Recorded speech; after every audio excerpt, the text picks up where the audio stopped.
संसाराच्या नावे घालून या शून्य वाढता हा पुण्य धर्म केला. मला थोडस या शून्यावरती लक्ष केंद्रित करायचं. संसाराच्या नावे श्री जगद्गुरु तुकोबारायांनी शून्य घातला. आपल्याला पहिले हा विचार करावा लागेल की शून्य म्हणजे काय. शून्य घातलं म्हणजे नेमकं काय केलं. शून्य म्हणजे काय हा पहिले इथून विचार करावा लागेल. शून्य म्हणजे काय. बाळा तुझं नाव काय. हा ओंकार. तुझ्याकडे 20 रुपये आहेत. किती. 20 रुपये. तू गावात गेला 20 रुपयाचे चॉकलेट आणि बिस्किट खाल्ली. आता तुझ्याकडे किती पैसे आहेत. हा हा शून्य आहेत. हा खिशात 20 रुपये होते. 20 रुपये गेले. आता खिशात काय आहेत. शून्य आहेत. मी जरा वेगळं बोलतो. मी म्हणतो त्याच्याकडे शून्य नाहीत. मी म्हणतो त्याच्याकडे काहीच नाही. शून्य नाही त्याच्याकडे. शून्य नाही म्हणजे काय. काहीच नाही. ज्ञानोबाराय म्हणतात शून्य तई दावावे झाले तया बिंदुले पाहिजे एक. फक्त त्याला दाखवण्याकरता काहीतरी आहे त्याचं नाव शून्य आहे. शून्य म्हणजे काहीच नाही. पूर्वीचा काल चांगला होता. शिक्षक मुलाच्या परीक्षा घ्यायच्या. एका प्राथमिक शिक्षकाने आपल्या मुलांची परीक्षा घेतली. मुलांना सांगितलं पाट्या काढा. मुलांनी पाट्या काढल्या. गणित घ्या 20 वजा 20. सर्वांनी गणित करा 10 मार्क. मुलांनी पटापट केलं. 20 वजा 20 बरोबर 0. काही अजून हुशार होते. त्यांनी 20 वजा 20 10 केले. काहींनी 20 वजा 20 5 केले. काहींनी 20 वजा 20 40 केले. आता पाट्या तपासायला लागले शिक्षक. 20 वजा 20 0 त्याला मार्क 10. 20 वजा 20 20 त्याला मार्क 0. मग काही असेल त्याला मार्क 0. पण 20 वजा 20 0 त्याला मार्क. एक पोरगा असं बिलिंदर निघाला. ते कोरीच पाटी घेऊन आला. काही गणितच केलं नाही त्याने. शिक्षकाला वाईट वाटलं. का रे बाळा मी शिकवलेलं तुला समजत नाही का. तुला समजतं ना. मग तुला गणित कळालं नाही का. कळालं ना गुरुजी. अरे मग तू पाटीवर लिहिलं नाही बेटा. म्हणले हे बघा गुरुजी काही उरत नसेल तर लिहिण्यात तरी काय अर्थ आहे. काही उरतच नसेल तर काय लिहिण्यात तरी गुरुजी अर्थ आहे. त्याची पाटी घेतली आणि त्याला मार्क दिले 0. गुरुजींनी त्याला मार्क किती दिले 0. ते पोरग म्हणले गुरुजी आपण चुकतायत. मला गणित कळालं नाही म्हणून 0 देतायत का तुम्ही. अहो मी सांगतोय ना काहीच उरत नाही. मग तुम्ही मला कसं 0. मला 10 द्या. गुरुजी म्हणले काहीच उरत नाही हे तुला कळालं. हे मला कळण्याकरता आधी तू 0 दे मग मला 10 द्यावे लागतील. काहीच नाही प्रपंच म्हणून हे ज्या दिवशी तुकोबारायांना कळालं त्या दिवशी तुम्हाला कळण्याकरता 0 दिला. तो शून्याचा थोडा विचार आपल्याला करायचा. संसाराच्या नावे घालून या शून्य म्हणजे काहीच नाही का संसार. पहिला मुद्दा. संसार जर शून्य असेल संसार जर काहीच नसेल तर मग तुकोबारांनी केला ना. डायरेक्ट 0 कसं म्हणता येईल.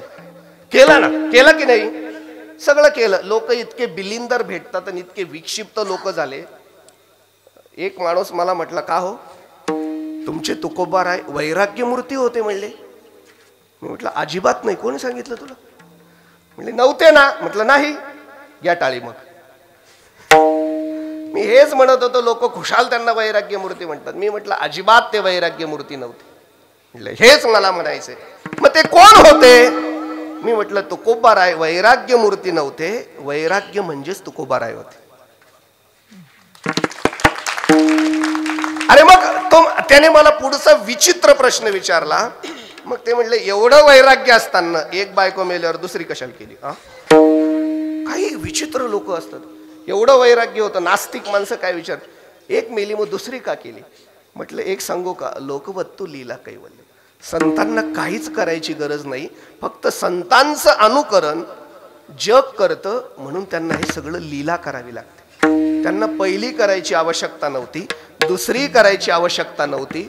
पण तरी सुद्धा त्यांनी पहिली गेल्यावर निसर्ग नियमप्रमाणे दुसरी या करता केली की एखाद्याची पहिली गेली तर दुसरी करा, पण परावी नारी रुक्मिणी समान माना हे कळावं म्हणून केली.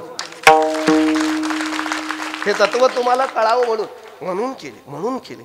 मग काहीच नाही केला का? मग मी 4 भाव या शून्याचे सांगू इच्छितो. माझं असं मत आहे, शून्य म्हणजे काहीच नाही. शून्य म्हणजे काहीच नाही, अभाव.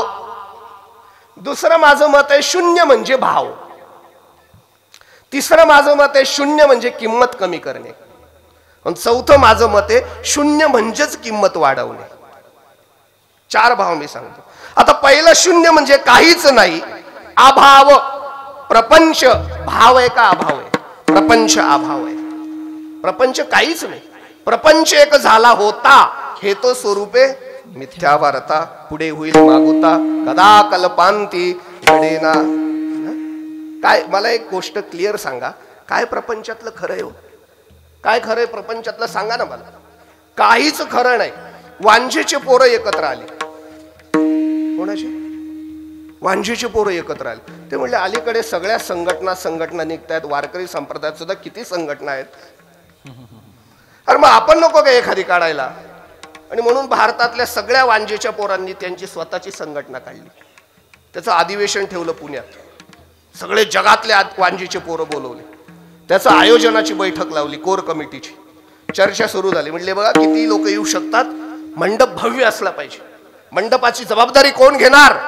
एक वांजेचं पोरग उभं राहिलं. म्हणले माझ्याकडे जबाबदारी द्या, सशाच्या शिंगामध्ये मंडप उभा करतो. लग बघून राहील, मीडियावरती झळकलं पाहिजे वांजेचं पोराचं अधिवेशन. ते म्हणले बघा लांबून लोक येतील, प्रसादाची व्यवस्था झाली पाहिजे. हा, लोक उपाशी नाही गेले पाहिजे. एक म्हणले माझ्याकडे जबाबदारी द्या, काशवीच्या तुपात प्रसाद देतो. म्हणले वाढायचं कसं करायचं? गर्दीच जमलीत. एक म्हणले अरे आजच्या दिवस सगळ्या वांजेच्या सुना बोलवा, काय फरक पडतील, वाढतील ना एक दिवस. माऊली म्हटले याच्यातलं काय खरं नाही? काय खरं याच्यातलं? गंधर्व दुर्ग काय पाडावे, शशविषान काय मोडावे, होवावे मग तोडावे ख पुष्प, वांजेची या लेका कैशी जन्म पत्रिका, के नभी नीळ भूमिका के कल्पू. वांजेच्या पोराची पत्रिका शक्य आहे का? सशाचं शिंग शक्य आहे का? काशवीचं तूप शक्य आहे का? हे जसं शक्य नाही, हे जसं 100% खोट आहे, मिथ्या आहे, तसं संत म्हणतात प्रपंच 100% खोट आहे, नाहीच आहे. त्याला हे बघा, राग मानत नसेल तर मी एक स्पष्ट बोलतो. असत्य पदार्थाची जाणीव अंतकरणामध्ये सत्यत्वाने करणं म्हणजे एक जन्म नाही, जन्मोजन्मी दुःख भोगणं. का दुःख आहे आम्हाला? दुःखाचं एकमेव कारण आहे, क्लिअर सांगतो तुम्हाला. तुम्ही काय करतायत? सत्याला असत्य समजतायत आणि असत्याला जन्मोजन्मी सत्य म्हणून हृदयात धरून बसलात. काय आहे असत्य? प्रपंच. अविद्येचे हा निधा, विश्वस्वप्नाचा हा दांदा, भोगित होता प्रबुद्ध अनादि जो, ते महावाक्याचे निनावे, गुरुकृपेचे निठावे, माता हात ठेविला नोवे थापटिला जैसा, तैशी विश्वस्वप्नेशी माया निज सांडोनी धनंजया, सहसा चैला अद्वयानंदपणे जो. ही माईक आहे, हे स्वप्नवत आहे, पण त्याला आम्ही खरं सत्यत्वाने घेऊन बसलो. आणि मग खोट्याला खरं स्वीकारलं की दुःख आहेच. एक जुना दृष्टांत सांगतो, तुम्हाला बरं वाटेल. एकाचं लग्न झालं, आपल्या पत्नीला घेतला आणि मुंबईला नोकरी करता गेला. 10x10च्या खोलीत संसार सुरू झाला, सगळंच कंजेस्टेड. एक दिवशी पती पत्नी निवांत बसले होते पलंगावर आणि त्याने प्रश्न विचारला तिला, अगं जमतंय ना, मोठ्याची आहेस तू, मुंबईत आहे म्हणून दिलं तुझ्या बापाने, पण त्यालाही माहित नव्हतं 10x10चीच खोली आहेस, बरं आहे ना? ती म्हटली आता झालं, ऍडजस्ट करू, कारण मलाच अक्कल नव्हती, प्रेमात पडली, आता काय बापाला सांगून फायदा नाही, आहे त्याच्यात आनंदी आहे. तो म्हणले तसं नाही, आपल्याला समजा 1-2 वर्षात एखादं लेकरू झालं तर पाळणा सुद्धा बांधायला जागा नाही, याचं वाईट वाटतं. ती समजदार होती बिचारी. ती म्हणले बघा एवढं टेन्शन घेऊ नका, जर लेकरू झालं तर तुम्ही थोडं तिकडे सरका, आपल्यात झोपू शकेल. हे सरकलं, हे जास्त सरकलेलं होतं. आणि तिला पुन्हा विचारलं, समजा जुळं झालं मग काय करशील? तर म्हणले अजून सरक. हे इतकं सरकलेलं होतं, मलाही कल्पना नव्हती. ते इतकं सरकलं, पलंगाच्या खाली पडलं, त्याचं खरोखर कमऱ्याचं हाड मोडलं. मला दवाखान्यात वेळ नाही, मला 9ला सोडायचं.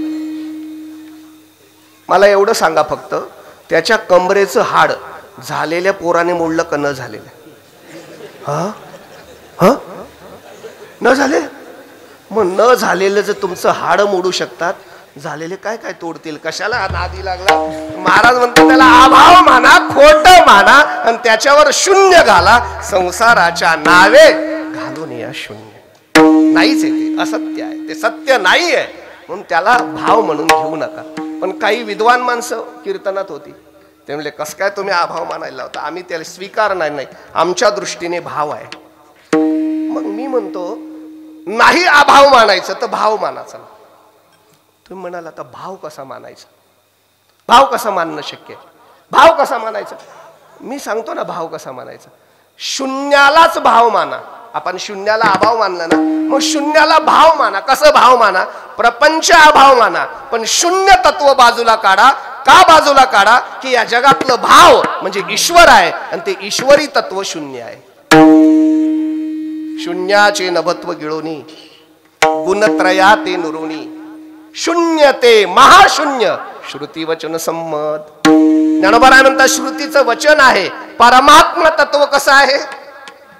शून्य आहे ना महाराज. पहिले कोटेच नवते काय, पहिले कोटेच नवते काय, पहिले कोटेच नवते काय, पहिले कोटेच नवते काय. चंद्र सूर्य तारा नाही, चंद्र सूर्य तारा नाही, चंद्र सूर्य तारा नाही, चंद्र सूर्य तारा नाही.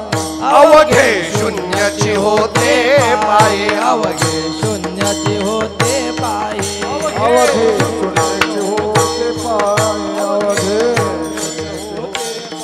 कानोबा तेरे, कानोबा तेरे, कानोबा तेरे तेरे ते,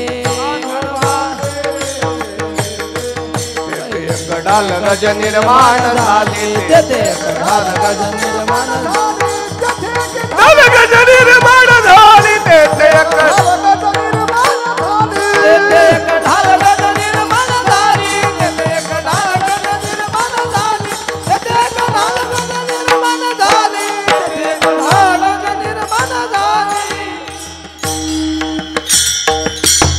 नाथ महाराज म्हणतात अवघे शून्याची होते, काहीच नाही. परमात्मा तत्व शून्य आहे.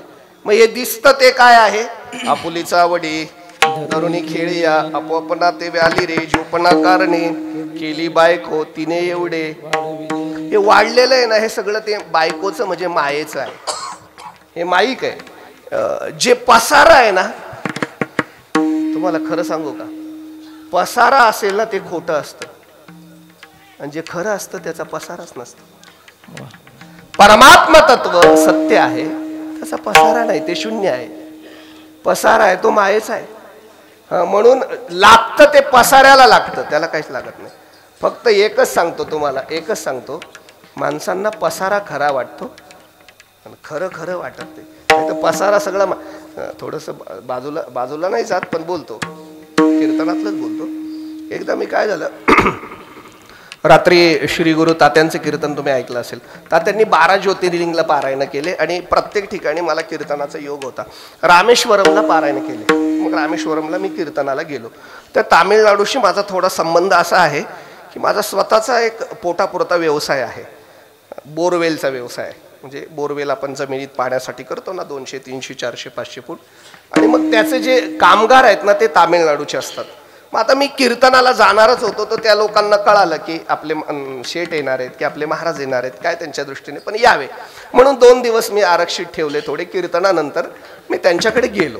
आमच्या एका ऑपरेटर होतं, त्याच्याकडे आवर्जून त्याने बोलवलं. गेलो, असं त्याच्या घरी गेलो, बसलो. असं त्याची आई बसलेली, त्याचे वडील बसलेले, त्याचा भाऊ बसलेला. त्याने मला त्यांची ओळख करून दिली की सगळ्यांची. तर त्याने काय सांगितलं, सेठ नम तंबी, हा माझा तंबी म्हणजे भाऊ आहे, त्या तामिळ भाषेमध्ये. मग आता मला थोडीफार येत असल्यामुळे त्याच्या भावाला मी विचारलं, अण्णा अवंग पेरीन ना, तुमचं नाव काय अण्णा? कोणाला विचारलं मी? त्या माझ्या ऑपरेटरच्या मोठ्या भावाला. अवंग पेरीन ना?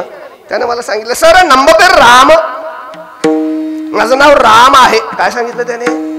काय सांगितलं त्याने मला? राम. त्याचं नाव काय होतं? तितक्यात एक बाई कॉफी घेऊन आली, असं ट्रे घेऊन आली, अशी गजरी बिजरी लावलेली, 6 फूट उंच बरं का. ती आली ट्रे घेऊन.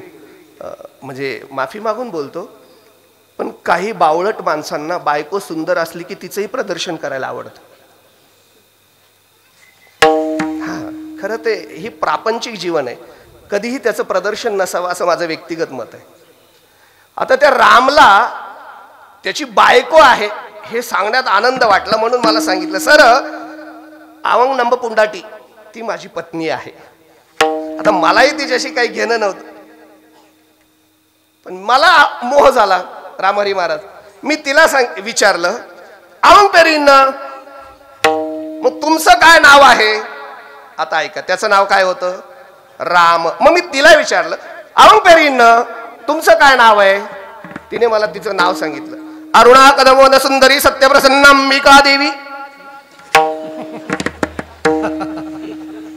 मला आठवलं, बरं झालं, ही भामचंद्राचीच कृपा आहे. नाही, माझं संपलं. ऐका ना, त्याचं काय नाव आहे?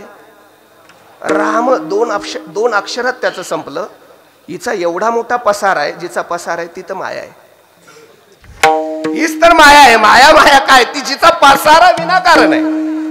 परमात्मा तर तो शून्य आहे. मग शून्यालाच जर भाव मानलं, शून्यालाच भाव घेतलं, तर मला असं वाटतं बाकीचं मिथ्या आहे त्याच्याकडे दुर्लक्षित करा. तुकोबारायांनी त्याच्याकडे दुर्लक्ष केलं आणि आपलं लक्ष केंद्रित केलं परमात्मा तत्वावर, त्या शून्य तत्वावर. म्हणजे संसाराच्या नावे शून्य घातल्यासारखाच आहे. विठ्ठल विठ्ठल.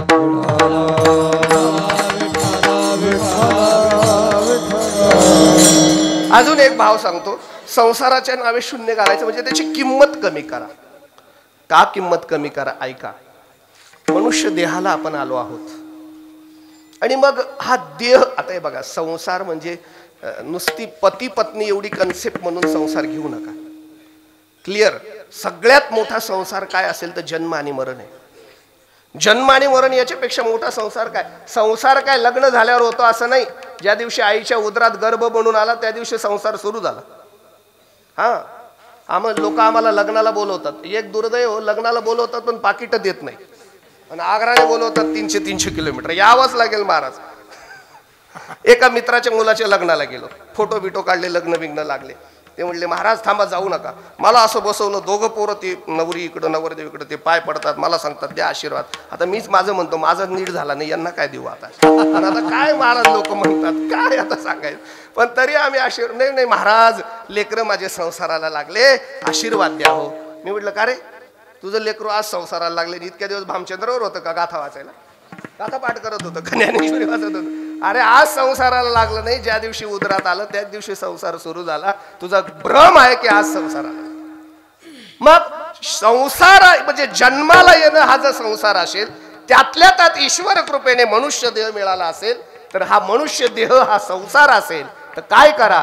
या देहाची किंमत कमी करा आणि या देहाला परमार्थासाठी वापरा. शरीर उत्तम